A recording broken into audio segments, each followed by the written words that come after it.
It's been a good workshop. A lot of good stuff talking about. A lot of people have been using PGM, which I'm really happy to see. Seeing it being molded to what people need it to do. That's what open source is all about. So seeing that actually working is really encouraging. So thank you for sharing that with me today. My name is Anthony, and I'm a PhD student here at UVic. I play in the energy modeling space, and today I was hoping to talk a bit about open source energy modeling tools. Okay, so the contents of this presentation, I'm going to start out by laying out the intent of the presentation so we all know the point I'm trying to get at. We're going to talk a bit about an energy modeling pipeline. So when I'm doing energy modeling, this is sort of the framework I have in mind when I'm doing it. So to share that idea with you guys. Then I'm going to look at some industry standard tools, specifically a sampling of tools and where they fit into this pipeline framework. I'm then going to swap out those tools for some open source alternatives that I've been looking at. And then the main event will be focusing on some example applications. So I put together 2 example applications showing how you can drive this pipeline using entirely open source tools. And then I'll talk a bit about my future work. This presentation is Creative Commons. It's publicly available, and all of the examples I'm going to show, all of the code, all of the data, all of the docs, that's all publicly available. It's all on GitLab. So you guys can take that home with you afterwards if you like. So the intent. First of all, I'm going to introduce an energy modeling pipeline. Then I'm going to quickly touch on those industry standard tools to see where they fit into the pipeline. And then I'm going to tour the open source alternatives and then focus on 2 example applications. So the slide is kind of repeating what I already said. All right, energy modeling pipeline. So when I think of energy modeling, a framework like this is what comes to mind. So if you look, the little cylindrical guys, those are data sets.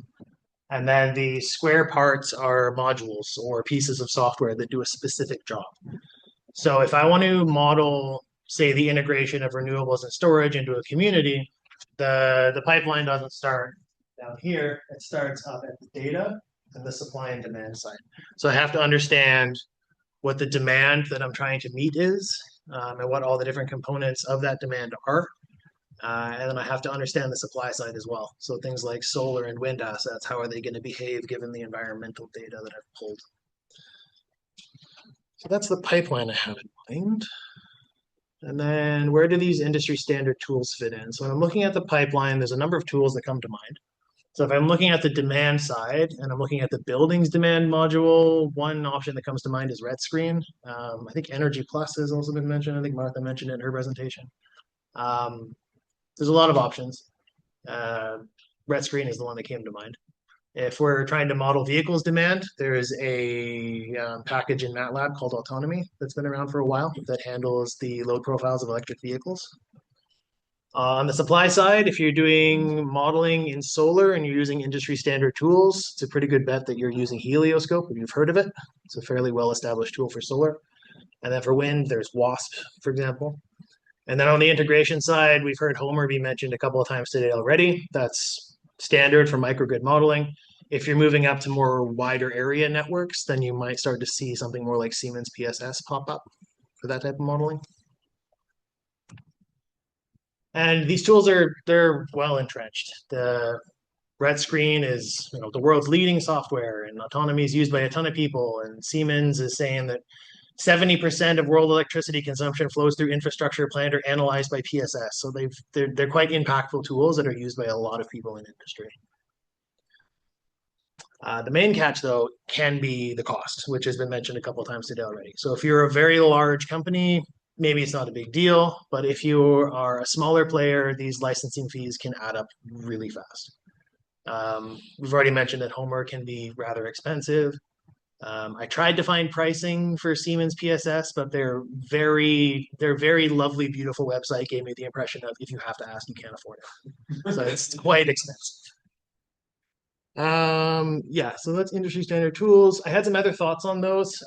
Industry standard tools, they tend to be closed source. It's proprietary IP. The company is protecting their IP. That's their trade secret. That's what they make their money with. So it's understandable, of course.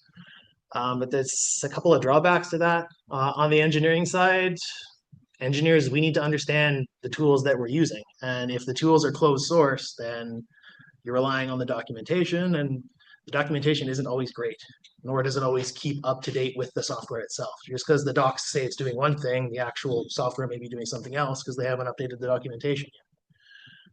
Also not great for research quality or transparency. Good research should be well understood and reproducible, and closed source tools don't always let you do that. The tools are largely siloed. If you remember that modeling pipeline framework that I showed, there's a lot of interaction between the different components, and each component has its own tool, like the right tool for the right job. The tools don't always talk to each other well.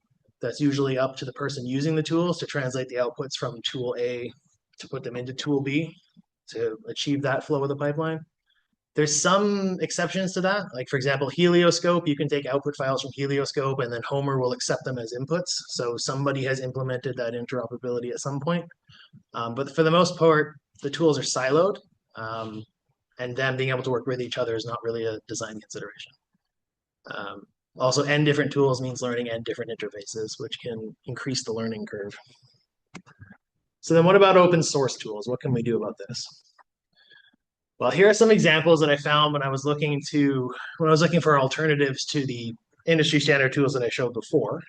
And you'll notice that they're all in Python. So if you know Python, you can use any one of these tools, which is a nice thing. You only have to learn one interface. But yeah, for the buildings demand side, there's two tools that work nicely together. There's Demand Ninja and Ramp Demand. For vehicles, there's Ramp Mobility. So the same dev team that does Ramp Demand. On the data side, there is a tool that lets you pull data from the European Center for Medium Range Weather Forecasting, which is a really good data set to pull from. And then GC and Wind Power Lib for solar and wind. And then PGM for microgrid. And there was another tool I came across called Calliope that can do wider area networks. So it actually does routing energy through the network topology, which PGM doesn't do, being a microgrid model. So Calliope is another one that I'm interested in taking a closer look at. Just a quick overview of each of the tools. CDS API, you can use that for pulling data from the European Center for Medium Range Weather Forecasts. The data has a pretty good license, so it's Creative Commons attribution. And the reason why I bring that up is because the data license is commercial permissive. So if you are using the data and you're doing a for-profit project, that's fine.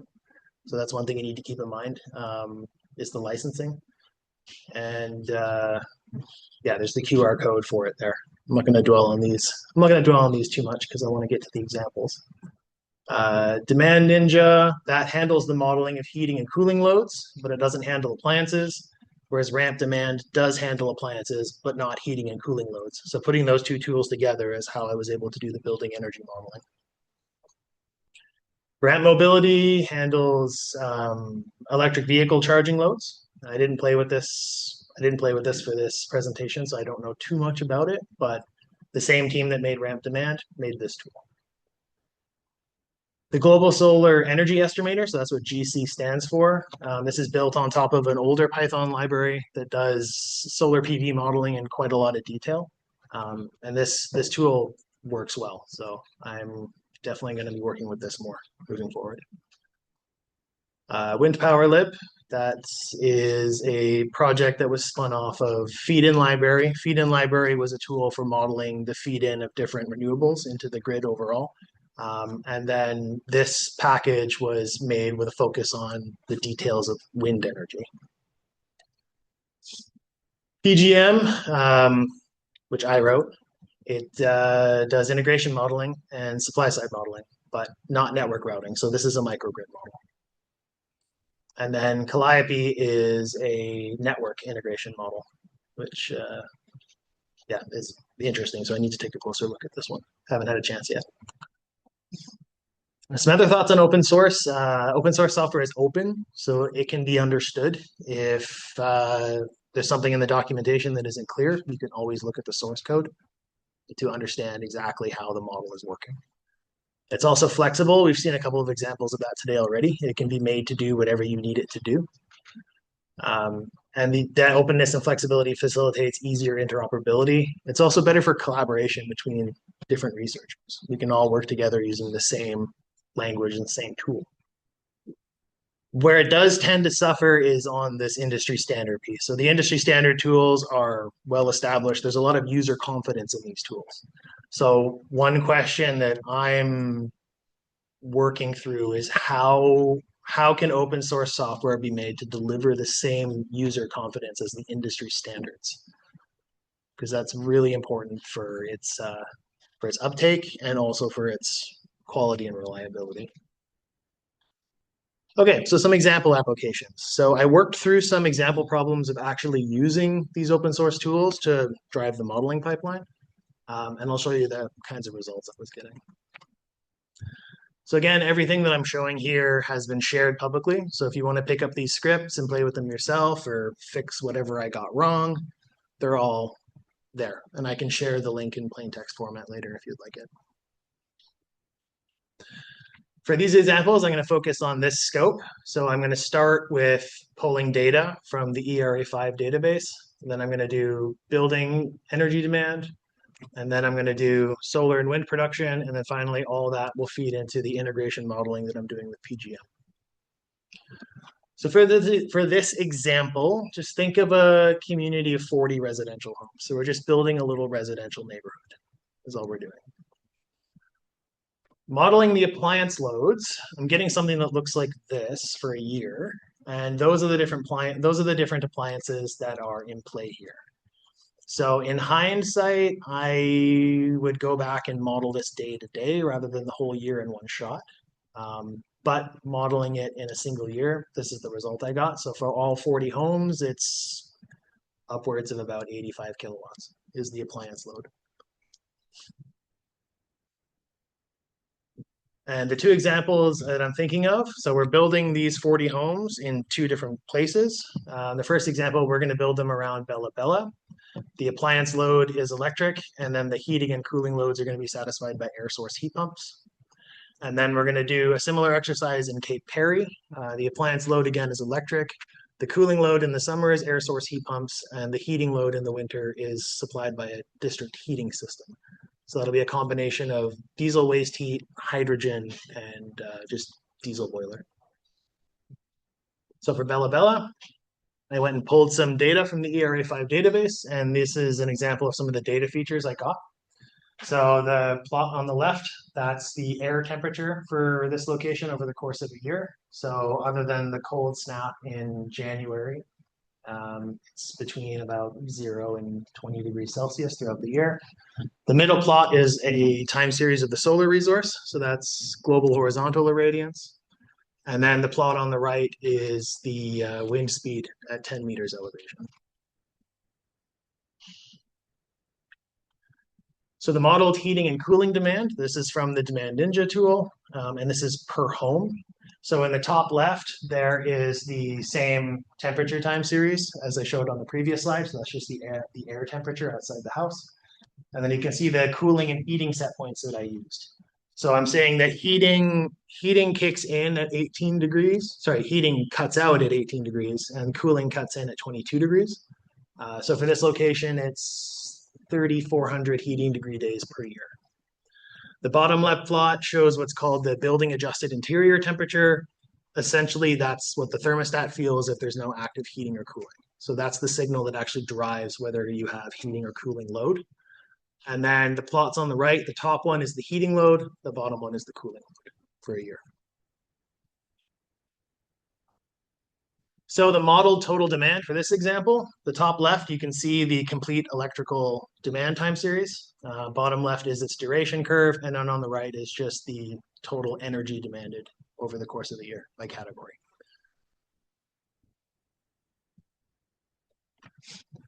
The modeled solar capacity here, so this is the capacity factor of the solar at every hour over the year.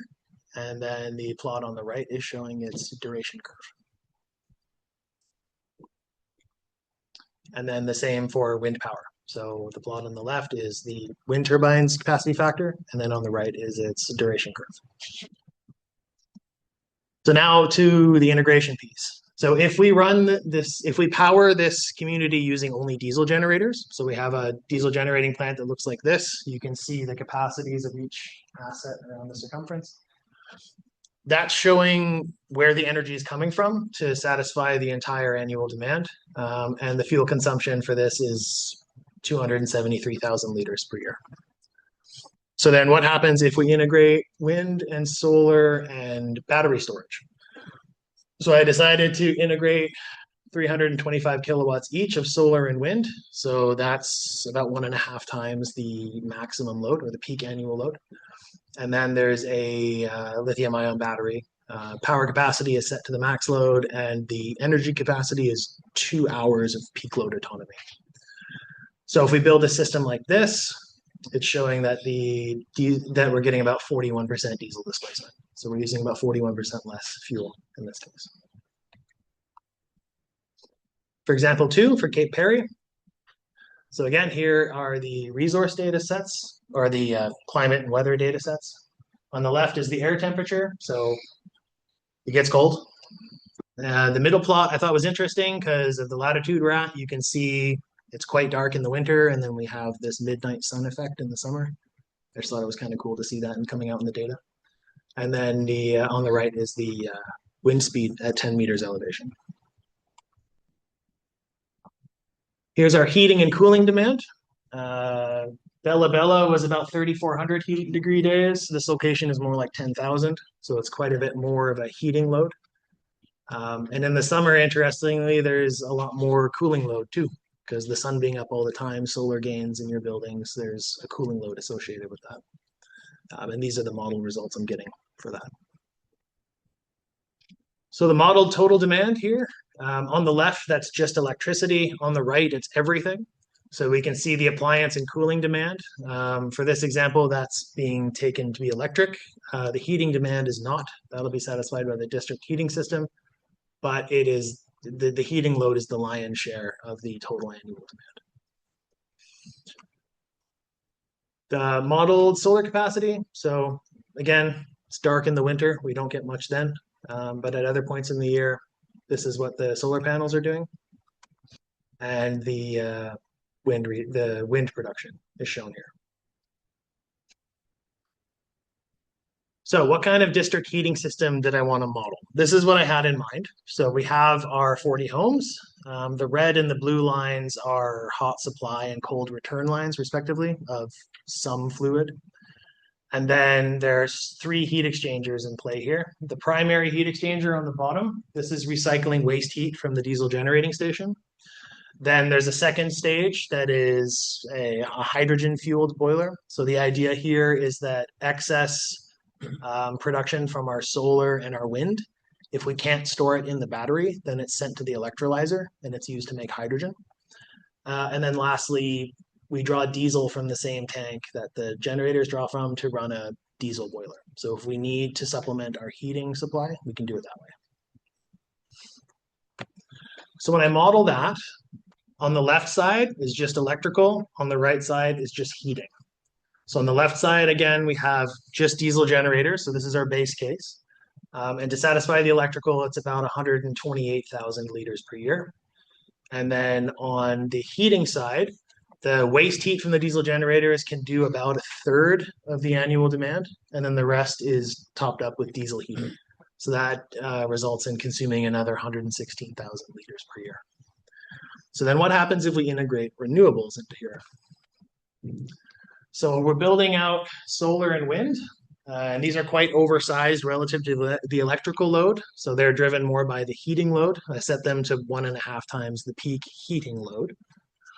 And then where there's a lithium ion battery system, which is matched to the electrical load. And then we have a hydrogen system. There's no fuel cell, so it's not doing anything electric. It's just making hydrogen for heating.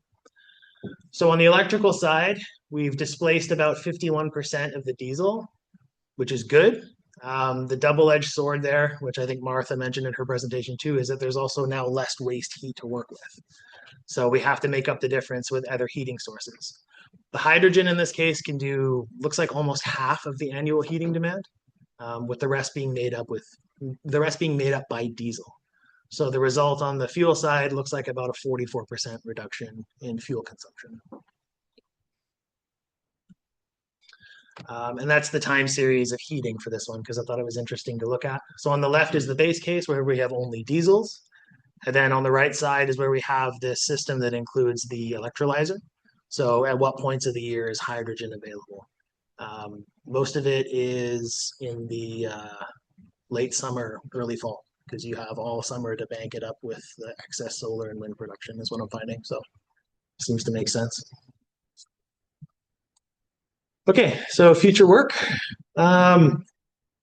This energy modeling pipeline, these examples I put together were a good exercise, but I want to do more. I want to work on curating tools and developing them further and sort of standardizing the whole package. As part of my work, I'm hoping to apply this to all of Vancouver Island. So I would like to be able to scale up to that level of modeling. I mentioned the question of user confidence in open source software. That's a question I want to try and address. And then the last point is, does that question overlap with the notion of research quality code? So what does it mean for a piece of software to be research quality is another question I want to address in the course of my work. And that's it for me.